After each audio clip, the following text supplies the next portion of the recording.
Voltamos ao programa Memória Viva, hoje entrevistando o cantor e compositor Pedrinho Mendes. Eu. Gostou? Ele disse que é. Você Tímido, disse né? que é tímido. Imagina Parece, se não for. Tanto o Babal como o Mirabô está aqui olhando para mim dizer. Ainda bem que o Mirabô não me pediu para contar piadas. Então, já conheço. Vamos agora ao seguinte. Pergunta que eu faria a você. Você iniciou na noite, né? Isso. A sua profissional. Mas a gente sabe que também você saiu um pouco de Natal. Você foi para 2 lugares, não foi? Inclusive para o exterior. Conta para a gente como exterior. Inclusive, na primeira vez, Babal, como parceiro, foi como músico também, tocando baixo, foi para a Itália. Mas, enfim, quando eu saí para o Rio, morar mesmo no Rio, porque eu estive no Rio para gravar o disco do Projeto Memória, que fica daqui da cidade. Mirabô já tinha vindo já? Não. Estava no Rio. Já estava no Rio. Eu conheci Mirabô, de fato, no Rio, através de Babal. Nós somos no sindicato. Sim. Mirabô era da direção do sindicato, lá dos músicos, na Cinelândia ali. E aí, conheci também o Lenício, o nosso saudoso Lenício Queiroga, através de Babal, nas BAT, né? Nas BAT. Isso. Ali também na Cinelândia. Enfim, e fui morar no Rio, efetivamente mesmo, no ano de 89. Aí eu fui morar no Rio, como chegar para ficar, para enfim, ficar morando, trabalhando na noite. Produção musical. E penso que não insisti muito. Não sei, eu tinha uma coisa de... Parece que quando eu ia morar, como eu estava morando no Rio, eu teria que voltar para casa, entende? Era uma coisa assim, nós temos a Fera Nova, que eu fiz com o Babal, também fala disso, né? Estou me sentindo uma fera nova, meio deslocado ali, né?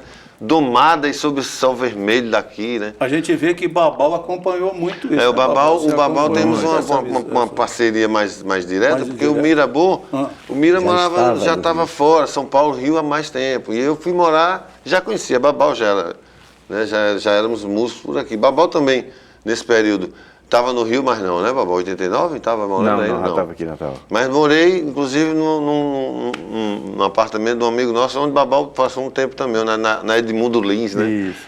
Enfim, lá do Jorjão e do Mingo Araújo. Sim, Mingo Araújo, que deu lá uma guarida boa para Pedro Mendes, viu? Obrigado, Mingo, viu? Até hoje sou grato. Eu fui passar 3 dias, gastei 3 redes lá. Aí, Mingo chegou para Pedro, agora já deu, né? Isso aí tá certo. Mas no Rio, o que foi que você no Rio lembra, assim, eu que lembro foi importante para você? Que algumas coisas foram boas, assim. Fiz alguns programas de coisa, TV, né? Fiz o Sem Censura ainda era a Lemer, né? Como é o nome Lúcia dela? Lemer. Lúcia Lemer, ainda foi com ela. Foi com a Lúcia Lemer. Aí fiz o... Você nunca teve música censurada, não? Não. Aí fiz algumas coisas de jornal. Eu tinha estado no Rio também, no Pixingão, né? Que tinha o Pixinguinho, eu fui em 84 pro Pixingão, e que fui apadrinhado por João do Vale, era João do Vale de Espírito. E uma vez nós fomos, eu fui com o Pedro, sim, e nós fomos na Poligram, e quem estava gravando lá era Cazuza. Era essa época na Poligram. Exatamente, Jacarepaguá, né? O Menescal era diretor lá nessa época lá. Qual é o nome do Arthur Frois? Arthur Frois era Olha a minha capista memória. Memória viva aqui, Arthur Frois. Arthur Frois, capista. Deu uma força na capa do Pedro Amais. Isso, ficava bom. Foi gravado pela Poligram. Eu gravei em Recife e no Rio. E depois... A Poligram fez a distribuição, né? Entrei para os distribuídos. Porque teve uma época que eu estou lembrando aqui, a Babal, teve uma época que Roberto Menescal foi diretor artístico lá da Poligram. Não sei se esse período já tinha saído. Eu queria só perguntar uma coisa para Pedro. É o seguinte, você, com relação à gravação, Pedro, como é que foi essa coisa de gravar? Você em Natal ou você no Rio? Porque a pessoal daqui saía para o Rio para poder gravar, poder fazer, os estúdios eram lá, né? Eu fiz o processo com Recife, né? Que era a nossa metrópole mais próxima, né?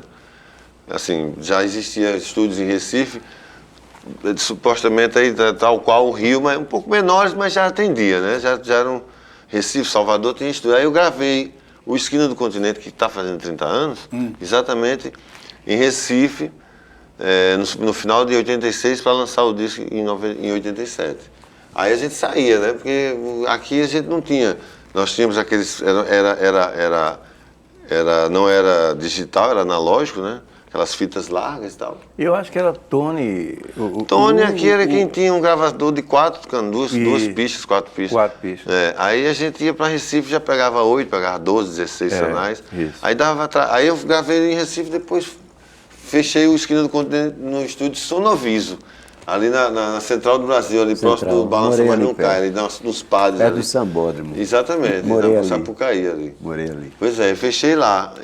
Aí consegui no Pedro Amais, eu consegui a distribuição. Mas Pedro, você já gravou como contratado de gravadora? Não. Gravou independente? Nunca fui gravado. A Poligram me deu a distribuição nacional. Ela distribuiu nacionalmente. Na época era muito difícil, até conseguir isso era complicado. Era. Eles escolhiam entre tantos discos que eram levados para lá. Isso aqui a gente vai apoiar, no caso, distribuindo e tal. Exatamente.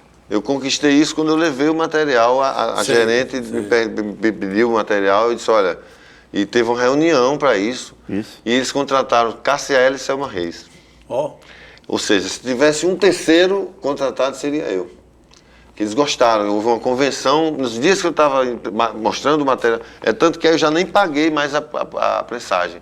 Eu levei o dinheiro para pagar a prensagem, mas eles gostaram tanto que me deram a prensagem de graça e ainda distribuíram. Me botaram no Asa Branca, fiz um mês no Asa Branca, né, na Lapa, abrindo para os sambistas mais eminentes da época, do sucesso, era Dominguinho do Estácio, Almir Neto, Zeca Pagodinho, Jorge Aragão. Só o filé. E eu, né? Eu abri à noite, né? Como um novo, assim, porque o Pedro Amais era samba, montei um repertório mais ou menos de samba. Então, o que me rendeu no Rio foi essas coisas, assim, de alguma coisa de imprensa, de televisão, show, mas aí eu voltei logo. Teve algum programa que você... fez o Sem Censura, né, na TV educativa, né, na época, e muitas coisas. Sabe que eu fazia um programa maravilhoso, cara? Que honra para mim. Eu fazia um programa bem cedinho com o Luiz Vieira na Rádio Nacional. Coisa linda. Lá na Praça Mauá. Eu chegava 4h30 da manhã, que era bem... Bom dia, meu Brasil, Luiz Vieira. Aí eu não lembro o nome do programa, ele tem a voz do Nordeste, um negócio assim. Ele fazia bem cedinho e eu fazia na Praça Mauá. Ele me convidava, de vez em quando, fui apresentado a ele por um amigo, que é da área. De rádio AM. Né? Ainda tinha um locutor que fazia um oferecimento Banespa, um banco forte de verdade. O cara tinha uma voz forte e botava a mão a fazer isso. Porque isso era maneiro. Os locutores antigamente botavam. Para se ouvir, né? Fazia um monitor. Voltou o Pedrinho. Voltou o Pedrinho Mendes. Voltou o Pedrinho. A Mirabô está dizendo que eu voltei. Porque essa rádio, o pessoal de rádio, como jornalista, eu me lembro, o problema de rádio, havia aquele problema da impostação de voz. Coisa que não existe hoje. Não, na época... Você conquista mais até pelo seu timbre, mas era. E o Luiz Vieira, para mim, foi uma honra. Eu fiz muito isso no Rio. Né? Ele era mais cantor, né? Compositor, né? Menino Passarinho. O Braçanã, como é que é o nome? Menino de Braçanã. Menino de Braçanã. Eu canto isso até hoje. É tarde, eu já vou. Uma coisa que eu acho importante, até para as pessoas saberem. Pedro e Pedrinho. Esse Pedrinho, Babal, quem realmente eu, como atleta, pela minha altura, que eu tenho 1,92 m, era Pedrão. Na minha época, de adolescente, por ter essa altura, era um homem alto, né? Hoje não, eu vejo meus filhos aí na escola, os caras com 2 metros de altura, me chamando de tio, né? E tal, mas... Logo serão chamados de vovô. Vovô, eu já sou tio avô, né? Aí, enfim, o Pedrinho, Babal, foi Nazareno. Quando eu cheguei no Boca da Noite, em 82, né? Aí ele me apresentou assim... Gente, eu vou trazer o Nazareno era muito bom, um cara extrovertido, né? Nazareno tinha uma extroversão, digamos, cerimonial, né? Ele pegava o microfone e tanto falava bem como cantava. E ele disse, olha, nós temos um jovem aqui, novo contratado da casa. Que eu fui levado por Peron, que foi sócio de Tony também, né? Peron. E Peron me apresentou a Nazareno, eu fiz um teste, eu fui lá à tarde, disse, olha lá, manda ele lá à tarde. Eu fui lá e cantei uma música, ele me chamou. Aí na noite ele me apresentou como Pedrinho. O jovem Pedrinho, como disse Babal, não tinha nem mês de nascimento, era simplesmente Pedrinho. E aí eu comecei a gostar da coisa do Pedrinho, né? Pedrinho. É tanto que nos LPs eu usava Pedrinho. para frente, eu fui começando a ter uma sensação de que queria se chamar de novo de Pedro. Como Pedro, minha mãe chama Pedro, meus amigos de infância, meus amigos de colégio, Pedro, no esporte, Pedro. E o Pedrinho ficava uma coisa assim, bom, já não tinha Mendes, né? Eu passei a usar o Mendes, mas depois, numa conversa com o Zezé Mota, acho que essa história nunca contei assim, numa conversa com o Zezé Mota num Pixinguinha, que eu abri, né? A gente fazia o Janela e ela veio como uma atração nacional. Ela disse, vem cá, Pedro, você é um cara alto, você é um cara sorridente, né? Um nome, né? Assim, uma voz marcante, forte. Por que você não usa Pedro? Assim, aí aquilo eu já vinha querendo, né? Assim, achando. Aí ela disse, não, Pedro é forte. Pedrinho é afetivo, é carinhoso. E você não tem cara de Pedrinho, você tem cara de, no mínimo, Pedro, né? Aí a resposta, Babá, é exatamente. Não tem essa. Pode chamar de Pedro, de Pedrinho, de Pedroca, de Pepe, de P, né? O João do... o João Pinheiro, né? João Pinheiro chama Perrê, né? Tem uma história, depois eu conto, né? Só o Memória Viva. O Pedro Inácio é que não pegou, né? Não, porque eu nunca usei, nem quando eu fui Inácio, me chamavam de Inácio, que era Nambu, né? Em Fortaleza. Mas quando o Pedro, ele começou a chamar Pedro Mendes. Pedro Mendes. Aí eu me apresento Pedro Mendes. Só que aí passa por toda a coisa de imprensa, fica Pedrinho. Porque marcou o Pedrinho Mendes. É tanto que às vezes, quando você botar imagens de Pedro Mendes, aparece um Pedro Mendes, jogador de futebol de Portugal. Tem um guitarrista em Belo Horizonte que é Pedro Mendes. E aparece Pedro. Não aparece Pedrinho Mendes. Aí se botar Pedrinho Mendes, é mais Pedro Mendes mesmo. Né? O cantor, né? Esse que vos fala, né? Esse que vos canta, né? Esse que vos canta. Mas Pedrinho. Pedrinho. Pedro, o segundo disco. É mais importante tirar essa dúvida porque as pessoas perguntam. Pergunta aí, acha que é numerologia? Não tem essas coisas, não. Eu queria saber do segundo disco, né? O primeiro você fez essa coisa quase que independente e foi... Foi. No segundo processo, Mirabô, foi parecido. Porque aí eu não tinha... No primeiro eu tinha feito uma campanha política, tinha ganho uma grana assim que dava para fazer uma produção independente. E no segundo, a minha avó, minha mãe, Maria Mercedes, tinha vendido uma casa na Cidade da Esperança e destinou uma parte... Não sei quanto, se foi metade, eu não me lembro na época, se foi uma boa parte desse dinheiro para esse meu projeto. Aí eu fui de novo para Recife, aluguei estúdio, mesmo processo. Dessa vez fui para o estúdio de Tovinho, da estação do som, né? Lá, que toca com o seu e tal. E aí fiz tudo em Recife. Trouxe um pessoal que morava no Rio, com os percussionistas, Marco Lobo, Bajara, um pessoal, Orlando, né, de Salvador, e gravei todo em Recife.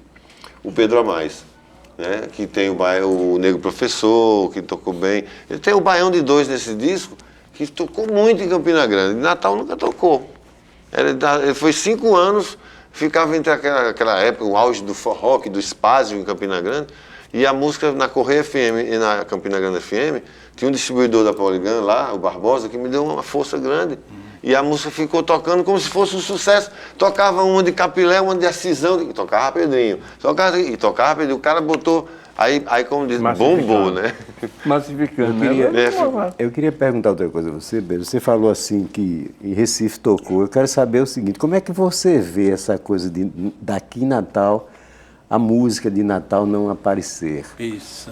Não ser mostrada. O curioso é que nós estamos os 3 aqui, né? Aliás, os 4, né? Porque o Nicolau também tem um conhecimento, lógico, sobre música, sobre essa situação. E nós mesmos nos perguntamos, né? Porque o que eu sinto... me perdoe minha nação potiguar, mas assim, eu acho que tem vou usar uma expressão forte, mas é como se fosse um desleixo, entende? Você parece que não é levado muito assim, a sério, parece que, eu digo, olha, para ter talento pode nascer em Mossoró, em Cabrobró e em Nova York, né? Você tem que nascer em algum lugar, né? E eu acho que falta um pouco aí vai a questão cultural, né? Que fica nessa coisa de para ter talento tem que ser de Mamanguape para lá, né? Na fronteira com a Paraíba para lá. E não é isso, acho que aí fica... Acaba que a qualidade que se tem. O Romildo Soares está com um projeto agora, né? Lá na Praça Padre João Maria, que é a voz da nossa aldeia, né?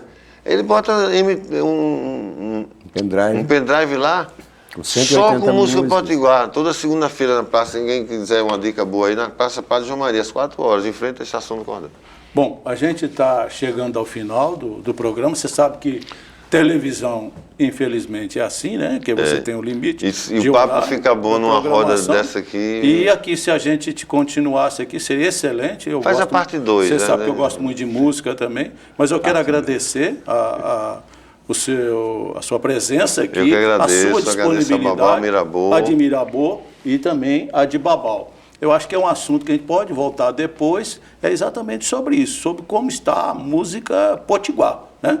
E agora, antes de encerrar o programa, eu gostaria que você escolhesse uma música, que eu acho que você já sabe qual é, pelo jeito, que você já me falou, para a gente encerrar o programa. Eu sei, tem muita gente que já sabe. Então já... Mas eu queria deixar só mais um detalhezinho aqui, rapidíssimo.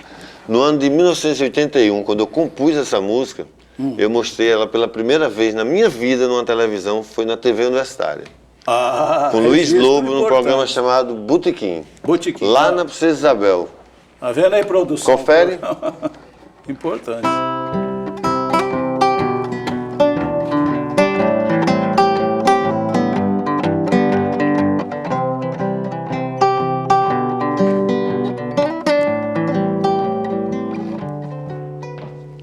Essa é uma terra de um Deus mar, de um Deus mar que vive para o sol. Esse sol está muito perto daqui. Vem e veja tanto quanto pode se curtir. Linda terra para a mãe gentil. Belo cai o sol sobre esse rio. Esse rio também está perto daqui. Vem e veja tanto quanto é nosso Potengi.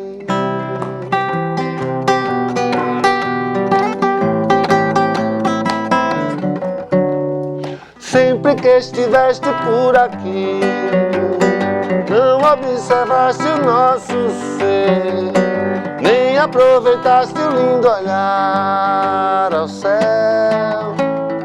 Venha, pois não dá pra dizer tudo num papel. Curte-se aqui ao natural. A natureza espalha o nosso chão. Estou cantando a terra que é o meu viver. E acontece que eu estou pensando de dizer que aqui não tem Avenida São João, nem tem o mesmo padrão que se tem por aí. Coisas que não tem em todo canto e não se deve exigir, não. Isso é Natal, ninguém se dá muito mal, babau. Como dizem pessoas quase sem sentir, Mirabô, Nicolau. Linda, baby, baby, linda, volte sempre aqui.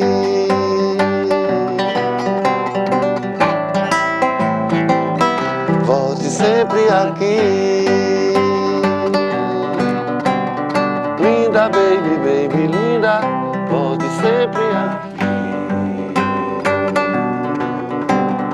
Linda, baby, baby, linda, volte sempre aqui. Linda, baby, baby, linda, volte sempre aqui.